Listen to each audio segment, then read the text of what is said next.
Okay, I think it's time to start. Hello everyone. Welcome back to Paleopac seminar and wish you a happy Tuesday to all of you. And today we have Vanessa Fichtner as a speaker from University of Göttingen, Germany, and she will be talking about when sulfate hides in carbonate, unlocking geochemical secrets across diverse environment, and little bit about today's format of seminars. So there will be a welcome and announcement, which I am doing right now, and then there will be a talk for 30 minutes.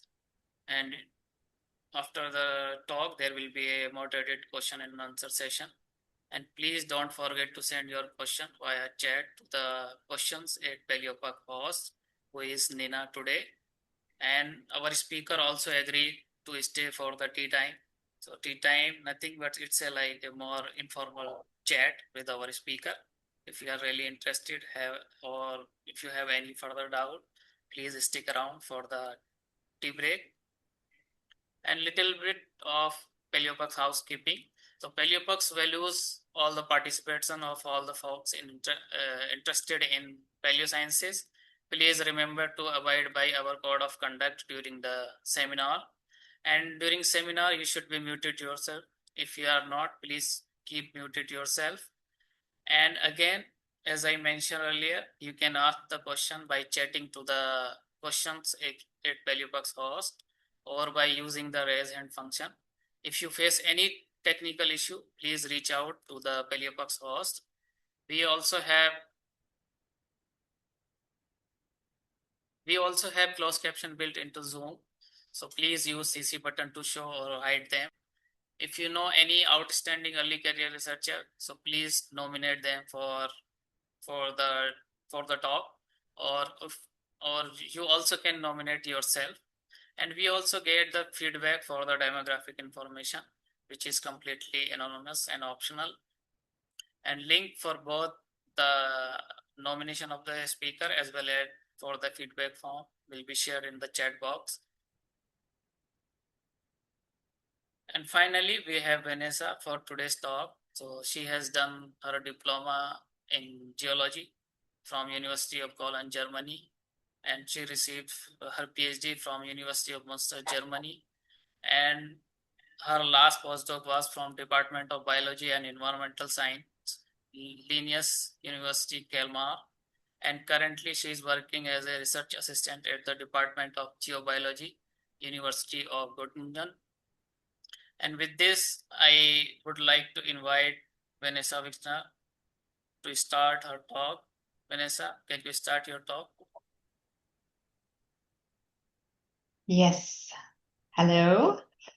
I hope you can see me. Yes, please. Go ahead. Thank you for inviting me and giving me the option to share insights into CAS research and to present my latest study. So, quick information about me. I'm a geochemist. I mostly work with stable light isotopes, mostly with carbon isotopes, and mostly with sulfur isotopes, but also with carbon and oxygen isotopes. In the next studies, I'm also planning to include nitrogen isotopes. My research comprises two main topics. First is mineral microbe interactions with sulfur cycling in extreme environments, and second is formation of magnesium carbonates and carbonate diagenesis. So this talk will comprise three parts. The first is the introduction about CAS and some information about it. Then the second part will be about CAS in lagoonal settings. And the third part will be about CAS in the deep continental biosphere. So let's start with the introduction. Marine sulfate is the dominant sulfur species in the modern ocean. And after chlorine, it is the second most anion in the ocean. And sulfur comprises 4 stable isotopes: sulfur 32, 33, 34, and 36. And because of the high abundance, the ratio of 34 to 32 is commonly used to express sulfur isotope ratios. And hereby, the sulfur 34 to sulfur 32 ratio of a sample is divided by the ratio of 34 to 32 of a standard. The common standard for sulfur isotope measurement is VCDT. And because this ratio here is so small, it is usually written in the delta notation as per mil. So today, marine sulfate has a sulfur isotope value of plus 21 per mil. And this value is mainly controlled by 2 processes. It's microbial sulfate reduction and pyrite oxidation. And during microbial sulfate reduction, sulfate is reduced to hydrogen sulfide or to sulfide. And this process includes an isotopic fractionation. So the isotopically lighter sulfur 32 is preferably reduced, which leads to increased sulfur isotope values of the marine sulfate during times of increased and dominating microbial sulfate reduction. So this value increases and moves to the right. And the opposing process, pyrite oxidation, occurs probably, for example, during times of increased continental weathering and increased fluvial transport back to the ocean. And this leads to decreasing sulfur isotope values of the marine sulfate, and this dot moves then to the left. So we can say that changing sulfur isotope values of the marine sulfate display variations of the MSR, the microbial sulfate reduction, to pyrite oxidation equilibrium state. And these variations can be archived in important sinks for marine sulfate, which are barite, anhydrite, and Cas. So what exactly is Cas? Cas is primary dissolved sulfate that is incorporated into carbonates during precipitation. So you can see it here on this figure. The tetrahedral sulfate ion substitutes for the planar carbonate ion. This leads to a stretched C-axis of this carbonate unit cell, but this doesn't impact the fact that the sulfur isotopic composition of Cas equals the sulfur isotopic composition of the dissolved sulfate from which the carbonate precipitated. And therefore, changing seawater sulfur isotope values can be archived in Cas. The figure in the lower left here shows Cas after it was extracted from a dissolved carbonate sample in the lab. And Cas is precipitated as barium sulfate and then collected on a membrane filter, and then it's dried and then ready for isotope measurements with IRMS. So how good is Cas as a proxy for seawater redox conditions? So in our dreams, we would know the exact setting and the exact depositional context, and we would face a non-disturbed, or the sample would face a non-disturbed preservation without any diagenetic alteration. across the geological timescales. And during lab work, we wouldn't face the well-known problem of pyrite contamination. And ultimately, we would receive a primary non-altered Cas signal from our mass spectrometers.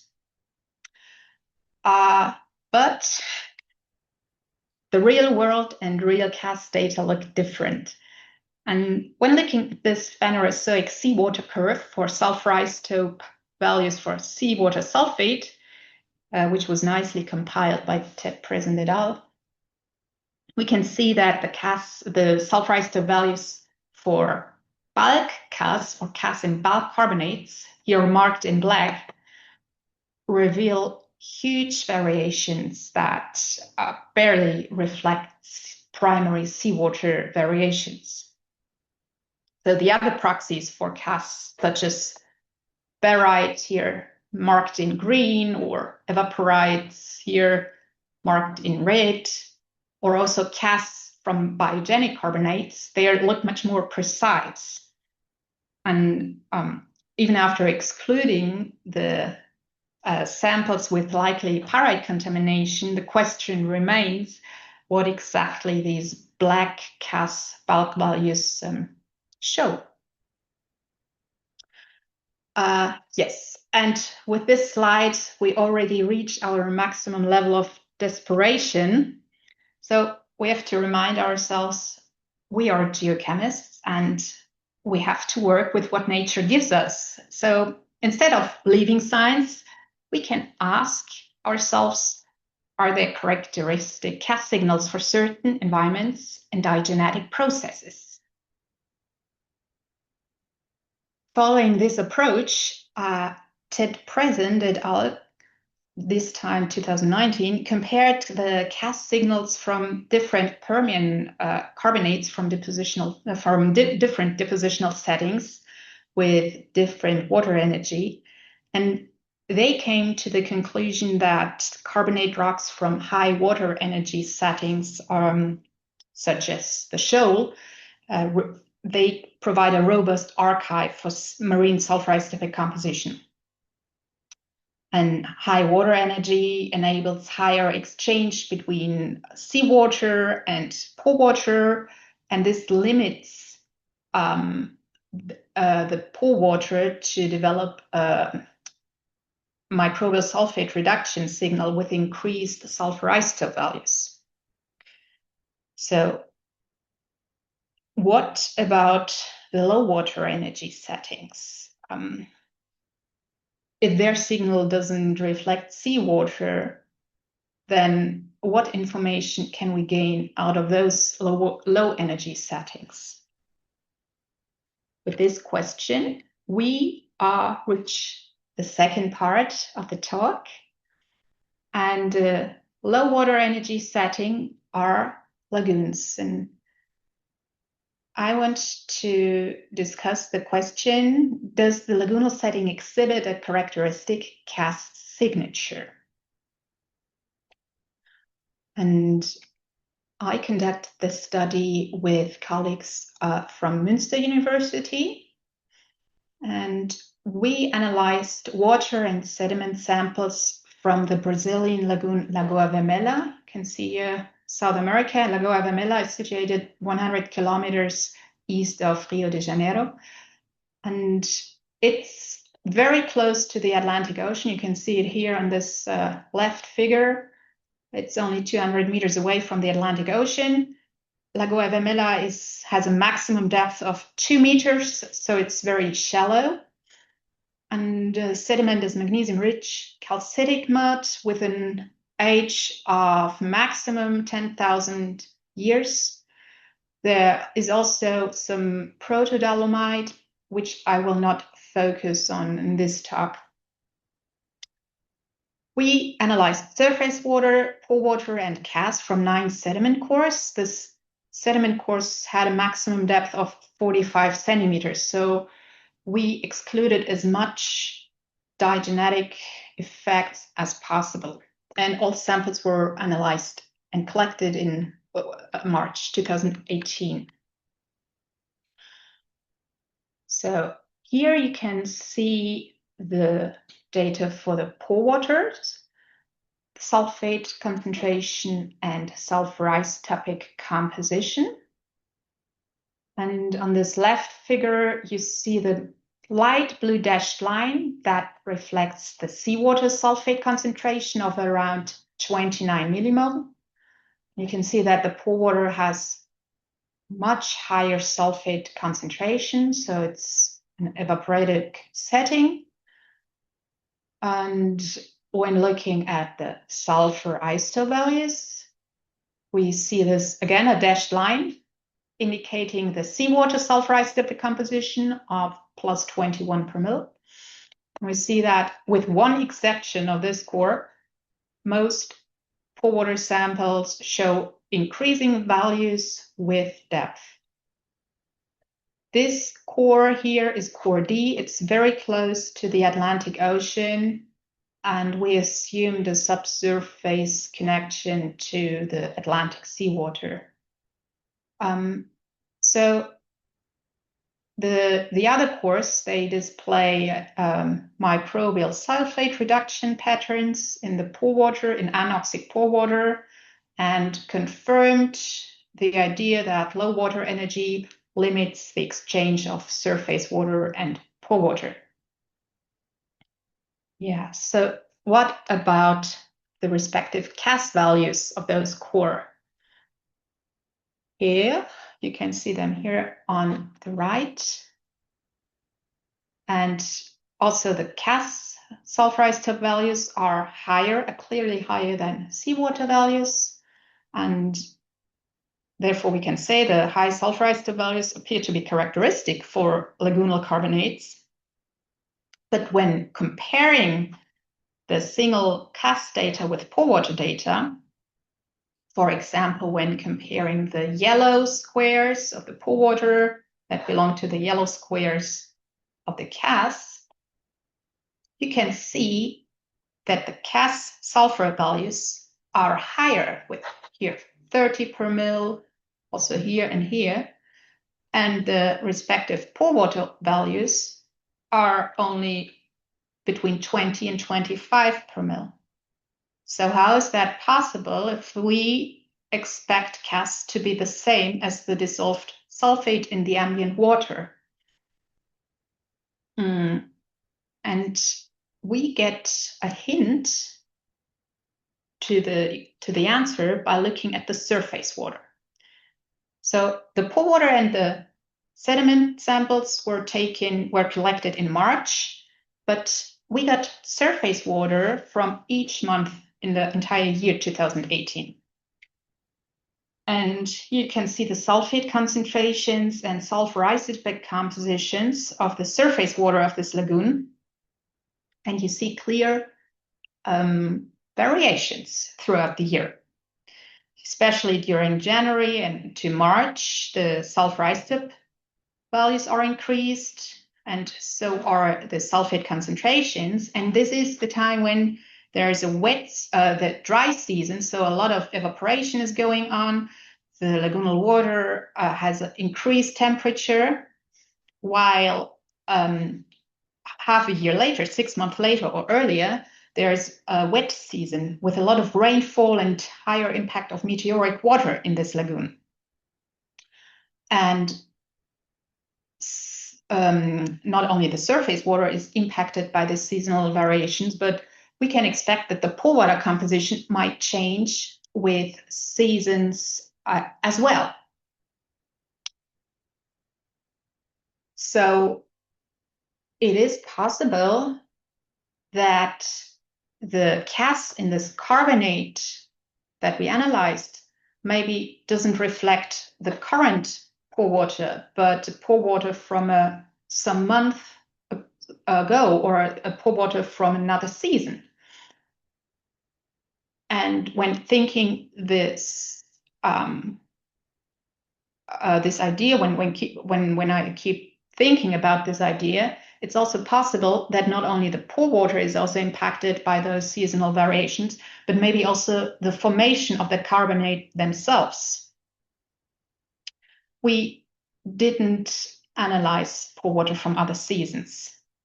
And if you want to dive deeper into this topic, I can recommend to read the respective paper, and you find more about self-recycling and the connection to magnesium-rich carbonates here. Yeah, so with that, I would like to start the third part of the talk. Casts in calcites from the deep biosphere.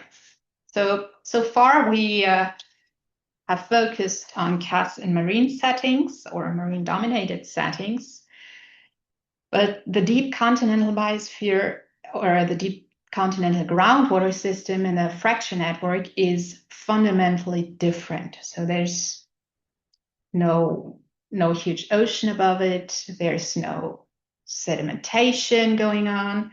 There's only one place for autogenic minerals to form, and this is on the surfaces of fractures. And for this study, samples that were analyzed come from a deep anoxic groundwater system in the Precambrian bedrock in southeastern Sweden. And this setting is characterized by darkness and very low levels to absence of oxygen and organic matter. And this extreme environment is home for the deep biosphere. And samples collected for this study stem from drill cores from abandoned mines, which are down to 1,400 meters. And one sample was collected from a drill core from the Sicilian impact crater. The calcite samples that I analyzed for this study looked like this on the pictures. And sulfur isotopic composition of the CAS was analyzed with multi-collector ICP-MS because the samples were so small, we couldn't analyze that with IRMS. So we were able to even analyze CAS from this thin calcitic cover here on the upper left crystal. And we compared those sulfur isotope data with sulfur isotope data of associated paragenetic pyrite. Those data were already published in previous publications. And you can see a pyrite crystal here on this calcite. So pyrite and calcite are really situated next to each other.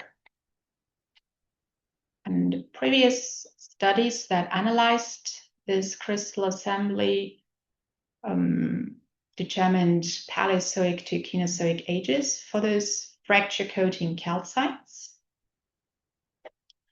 And stable isotope values of carbon and oxygen, and also of sulfur in this pyrite, indicated multiple metabolic processes going on in those fracture fluids, such as OSR, which means organoclastic sulfate reduction, and microbial methanogenesis, and anaerobic oxidation of methane coupled to sulfate reduction. So two sorts or two types of microbial sulfate reduction could be distinguished. And one of the most intriguing discoveries in those previous publications was that some pyrite grains showed some of the largest sulfur isotope fractionations ever reported. And the values ranged between minus 50 per mil to plus 147 per mil. And if you remember, the marine values that I just showed you, like they ranged between 20 and 30 or 20 and 40 per mil. These numbers here are really extremely fractionated. On the right, you can see such a grain, and the sulfur isotope data, they were generated with SIMS, secondary ion mass spectrometry, and they analyzed single spots within those crystals, and from the older parts here to the younger parts, the sulfur isotope values increased from plus 50 to plus 147 in this green region. And these isotopic fractionation, they reflect Rayleigh distillation produced by sulfate-reducing microbes. So now, before I lose some of the audience, I'm trying now to explain what Rayleigh distillation is. So Rayleigh distillation caused by microbial sulfate reduction is an effect that happens in a limited sulfate pool. If you have a fluid or a water body with sulfate with either low sulfate concentrations or just the water body is not that big as the huge ocean, then Rayleigh distillation can be initiated. And it happens by maybe 3 steps, if you want. So at the beginning of the microbial sulfate reduction, the entire sulfur is present as sulfate. So the isotopic composition of sulfate reflects the isotopic composition of the entire sulfur pool. But with proceeding microbial sulfate reduction, some of the sulfate is reduced to sulfur. And newly produced sulfur is usually first depleted in sulfur 34. But with proceeding microbial sulfate reduction, both the remaining and sulfate and the newly formed sulfide are successively getting enriched in sulfur 34. And if microbial sulfate reduction continues and continues, and there is less and less sulfate left, then in a last third stage, the last remaining sulfate and the newly produced sulfide at the end are both extremely enriched in sulfur 34 because all sulfur 32 is already reduced. So after complete sulfate reduction, the bulk sulfur isotope values of sulfide should equal the sulfur isotope values of the initial sulfate.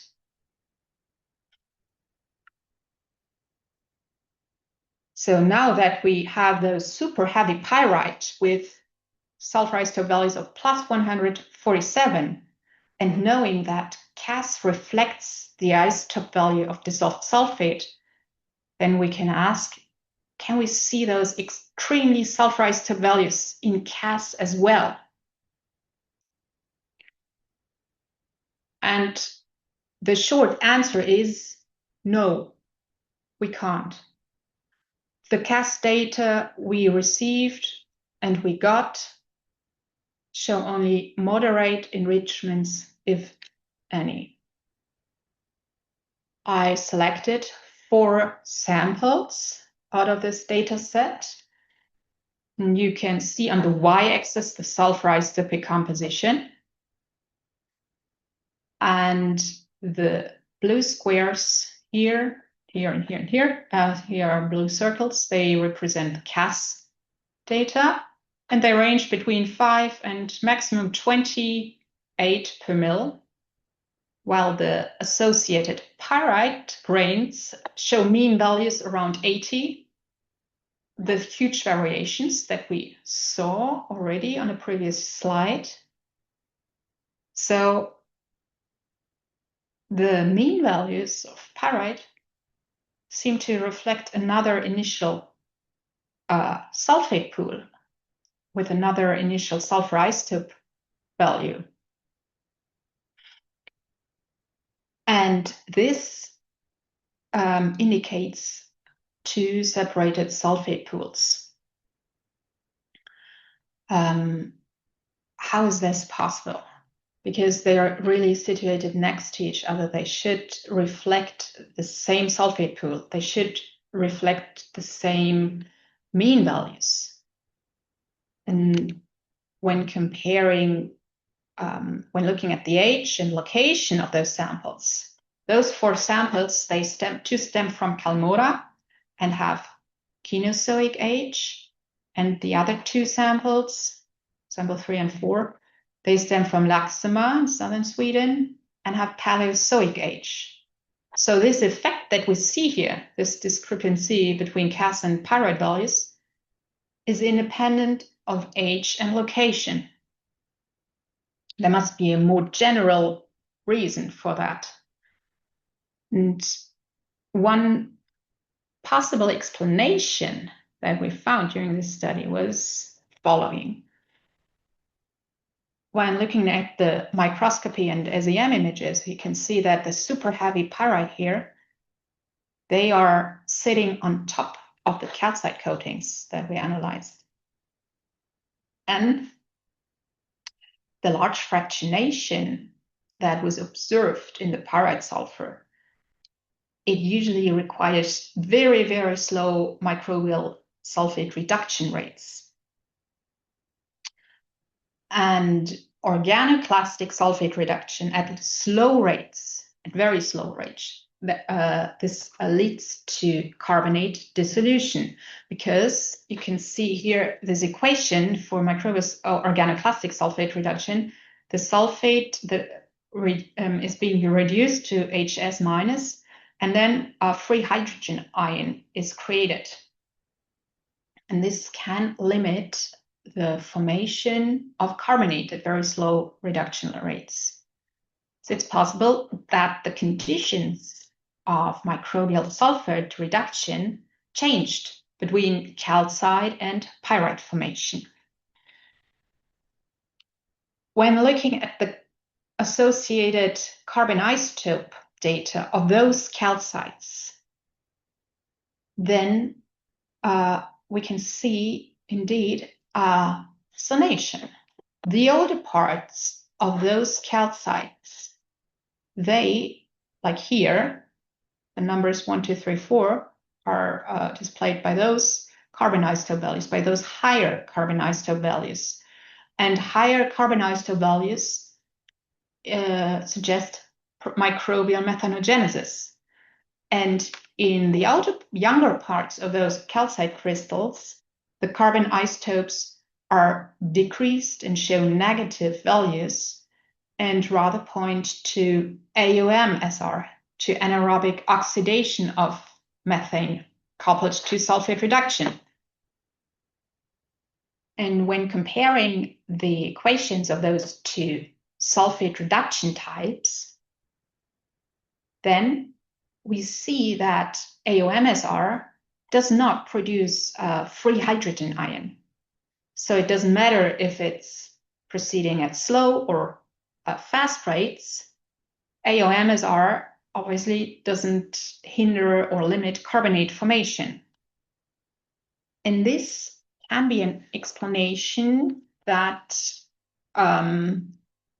CAS doesn't show or can't show these super high sulfur isotope values. So just to sum up, the calcium calcite next to the super heavy pyrite does not reflect the super extreme high sulfur isotope values, but rather reflects the early fractionation stage.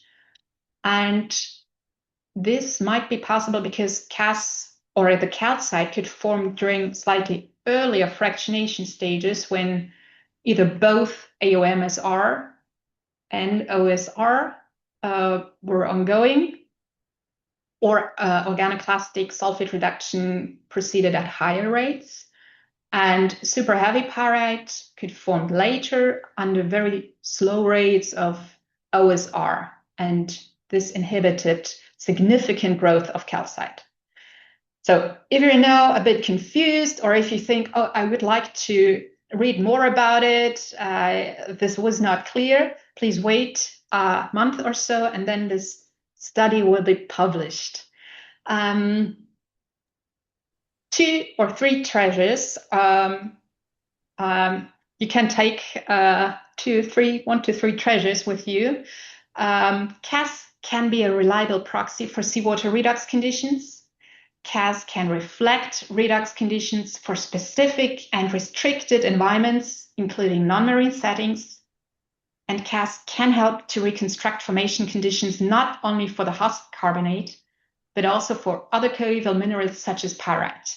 And with that, I want to thank you and all my excellent and nice and kind collaborators, and also the entire geobiology team in Göttingen.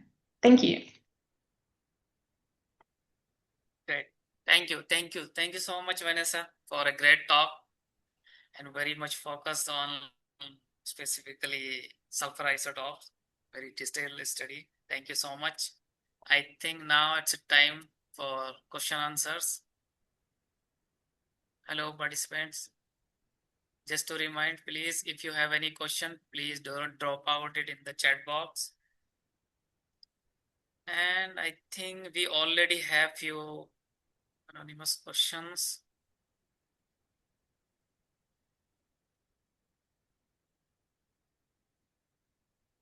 Yes.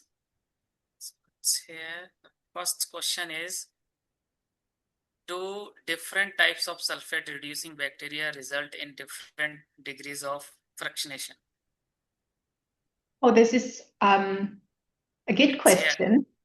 Yes. So the degree of isotopic fractionation is dependent on different factors: the type of the bacterial strain, the rate at which sulfate reduction proceeds, temperature is also a factor, or sulfate concentration can decrease the isotopic fractionation, for example, temperatures. So there are different factors that impact this.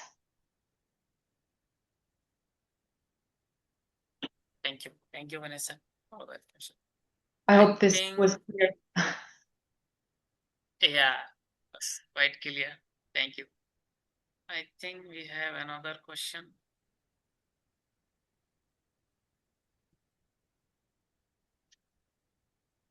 See it here. How much sample material do you need for CAS isotopic analysis? Would it be for example, be possible to take multiple samples from the lagunal gastropods in order to construct a seasonal sulfate isotopic record? I think it is possible now, because as we are now able to analyze CAS with a multi-collector ICP-MS, we can do that. There is the option to do that.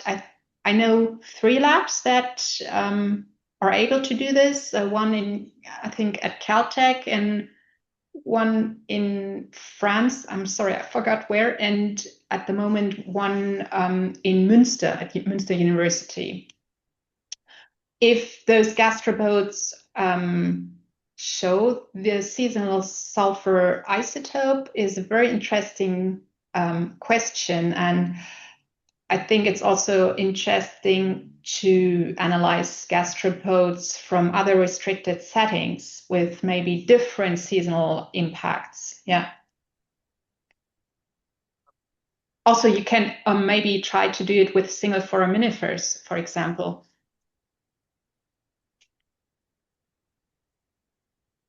Great. Thank you. Thank you so much, Vanessa, for detailed explanation. I think, yes, there is one more question.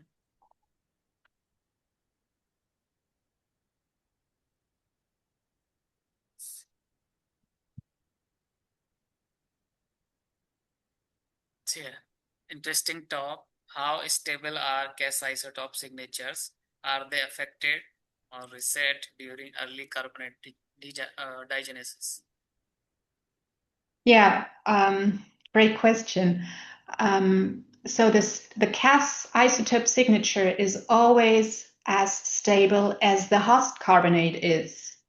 Um, and early diagenesis starts as soon as the carbonate sediment is settled down and has deposit, and especially during the first 40 centimeters, for example, that we analyzed for the lagoonal samples, a lot of carbonate dissolution and reprecipitation is going on because the earlier this carbonate sediment is, the less stable is the crystal lattice. And especially if you analyze carbonates with magnesium in it.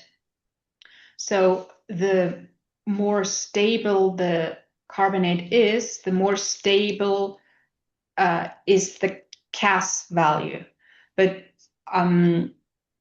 when analyzing phanerozoic Cas data or Cas in phanerozoic carbonates, there are some studies that did that, and they say they always want to exclude any diagenetic alteration.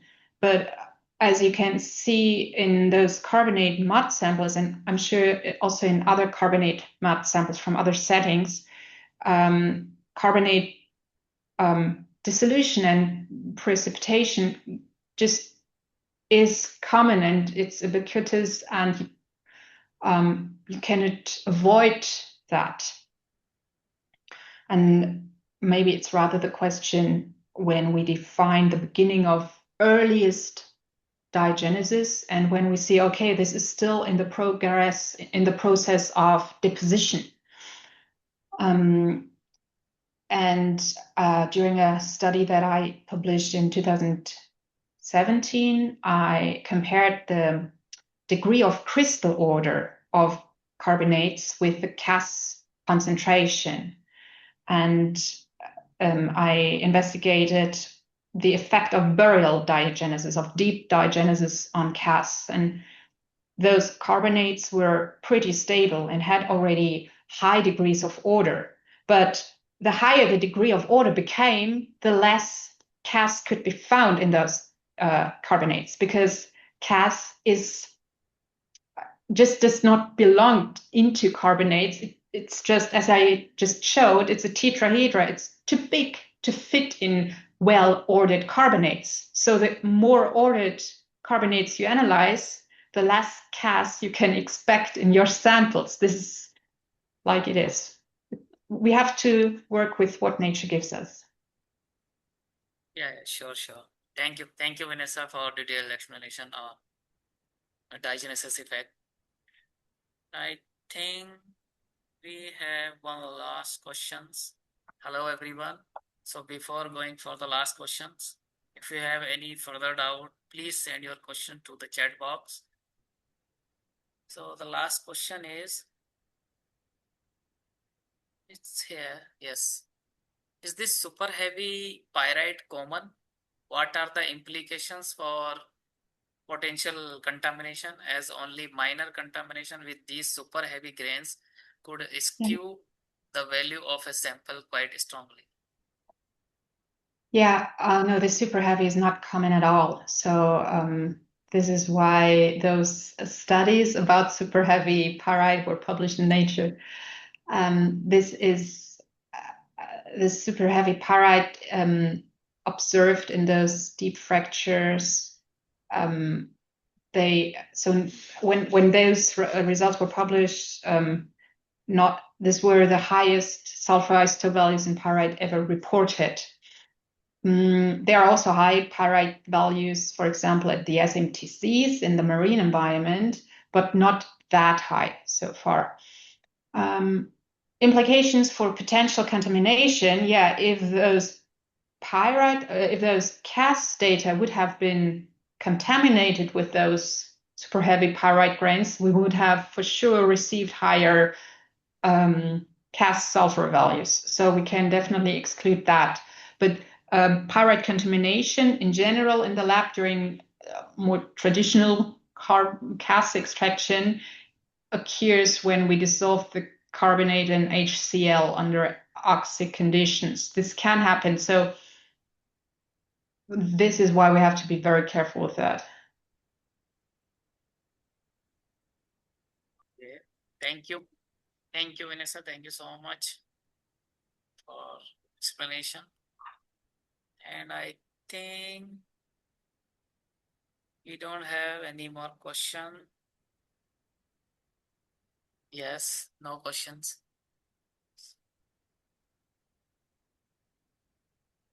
Okay, and thank you. Thank you, Vanessa, for the Thank talk. you. Hello. Thank you, everyone, for joining us. Please fill out the weekly feedback form, and the link is given in the chat box just to know more about the today's participants. And on next Tuesday, we will be joining by Holly and Turner from University of College Cork, Ireland. And she will be talking on paleobotany. So really interesting. And there is a little shift in the timing. So next talk will be at on 31st March at 15 UTC instead of 16 UTC. And as I mentioned earlier, our speaker agreed for the tea break. Tea break is like a more conversation, a more informal chat with our speaker. So before going for tea break, there will be a break for just 2 minutes. So get up, walk around and have a quick drink of water and come back in 2 minutes. See you.